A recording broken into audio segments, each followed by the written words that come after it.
देवगीता देवी गीता सर्व झाल्या.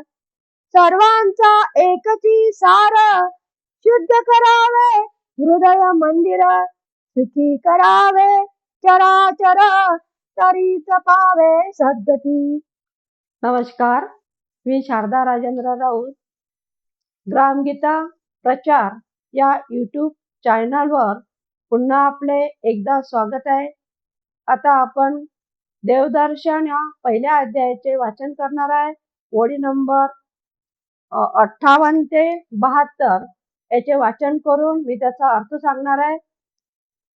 संत महंतांनी कथन केले, परी ते पुढे विपरस्त झाले. मानवा मानवात खंड पाळले, पाखंड्यांनी विशालता गेली मानवाची. रचना केली जाती पंथांची, कामाची होती ती कायमची. विभागणी माती बैसली, सेवेसाठी पंथ मंडळ. ते जनासी वितंडाचे झाले खेळ, असोनी एकची गोपाळ. लढले जैसे यादवांपरी, हे द्वैत जावे निघून. म्हणून सेवा आरंभावी आपण, ऐसा संकल्प दृढ धरुनी. ग्रंथ केला सद्भावे, आपुल्या परी काम घ्यावे. जैसे जयासी साधल बर्वे, उत्तमची करीत जावे. ईश्वर गुरुसी स्मरूनी, वाढमाई सेवा सेवेची जाण. जने मार्गी लागती जन, जनती तुका जनार्दन. जाणूनी कार्य करावे, जे जे आपणासी कळते. ते ते सांगावे सकळाते, आपुलेच म्हणून जनते. माय बाप सांगणाऱ्याशी हुशार झाला, ऐकणारा वाया गेला. ऐसा समज जाणे केला, बुडाला तो अहंकारे. सर्वची एकतील ऐसे नाही, यासी आहे मागील घाई.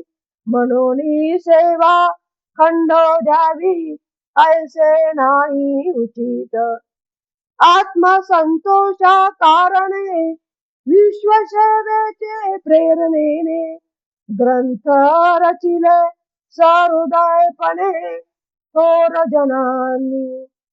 काही सांगती विश्वाची कहाणी, काही बोलती देश लक्षुणी. आपण सांगावी ग्रहावरुनी. ग्रामगीता, कृष्ण गीता, राम गीता, हंस गीता, हनुमंत गीता, शिव गीता, अवधूत गीता, कथिल्या कोणी. गुरु गीता, गणेश गीता, पांडव गौरव, भगवत गीता. देवगीता देवी गीता सर्व झाल्या. सर्वांचा एकची सार, शुद्ध करावे हृदय मंदिर. सुखी करावे चराचर, तरीच पावे सद्गती. विश्व ब्रह्म बोलत गेला, सभवती समाज दुःखी बुडाला. ग्रामसेवाही नकडे झाला, त्याचे ज्ञान व्यर्थची. आता आपण 28 ते 72 या ओळीचे वाचन केलेलं आहे. आता त्याचा अर्थ मी तुम्हाला सांगणार आहे. आतापर्यंत संतांनी लोकहितासाठी जे तत्वज्ञान सांगितले, त्याचा तत्वहीन स्वार्थी लोकांनी उलट अर्थ काढून आपसात फूट पडली. मानवातील मूळचे विशालपणा जाऊन जाती पंथरूपाने गट पडले. गावाच्या व्यवस्थेसाठी निर्माण केलेली कामाची आखणी कायमची वंश परंपरागत चुकीने लादल्या गेली. आनंदाने नांदत असलेल्या गोपाला हेवे देवे शिरून त्यांचे जसे आपणास यादवी युद्ध झाले, तसे सेवेसाठी निर्माण झालेल्या पंथ पक्षांचे झाले.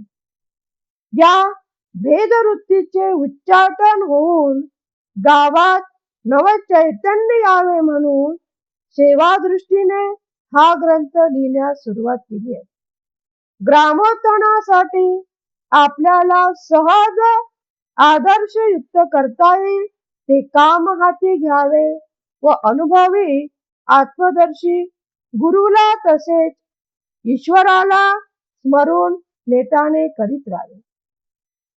लोक ज्यामुळे सन्मार्गाला लागतील असा आचरणीय ग्रंथ रचावा व जनताच जनार्दन म्हणून त्यांना सेवा अर्पण करावी. आपणास कळत असलेल्या ग्रामोद्धाराचे विचार ग्रामीणांना आपुलकीने ग्रंथरूपाने सांगावे. आपण सांगणारा ज्ञानी व ऐकणारा अज्ञानी असा जर समज केला तर तो अहंकाराने बुडाला असे समजावे. सर्व लोक ऐकतीलच असे नाही. मग संतांनी अपार उपदेश केला तो किती जणांनी ऐकला? आजची भीषण समस्या स्थिती याचा पुरावा देतच आहे. म्हणून ज्ञानदानाची पवित्र सेवा सोडून देणेही योग्य नाही. सेवाभावाने जगाच्या कल्याणार्थ व आत्मसंतोषासाठी निर्मळ अंतःकरणातून थोरांनी ग्रंथाची रचना केली. त्यात कोणी विश्वासंबंधी कोणी देशासंबंधी सांगितले, पण विश्वाचा पाया गाव असल्याने आपण ग्रामावर ग्रामगीता सांगावी. कृष्णगीता, शिवगीता, गुरुगीता, देवगीता इत्यादी सर्व गीता सांगितल्या आहेत. या सर्व गीतांचा व ग्रंथाचा सार पाहून स्वतःची चित्त शुद्ध करून प्राणी मात्रा सुख देण्यातच सद्गती आहे असे दिसते.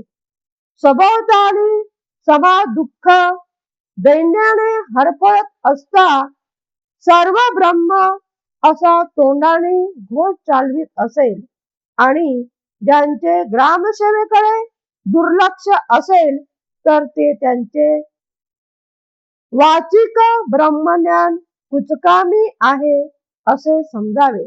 कारण नुसते जयघोष करून चालत नाही, तर तसे कार्य पण आपल्याला करावे लागेल, कर्म आपल्याला करावे लागेल. तेव्हाच आपलं जयघोषाचा अर्थ सार्थकी लागणार आहे. आता मी ग्रामगीतेचे वाचन आणि अर्थ सांगितलेले आहे. माझी एकच विनंती आहे की सर्व पालकांनी हे आपली ग्रामगीता वाचन आणि त्याचा अर्थ आपल्या पाल्यांना ऐकू द्यावा आणि त्याच्यामध्ये काय बदल होते हे मला लाईक करून सांगावे. बघूया, आपण सर्व गोष्टींना लाईक करतो, परंतु संतांच्या विचारांना कोण कोण लाईक करतो हे मला बघू दे. जय गुरुदेव.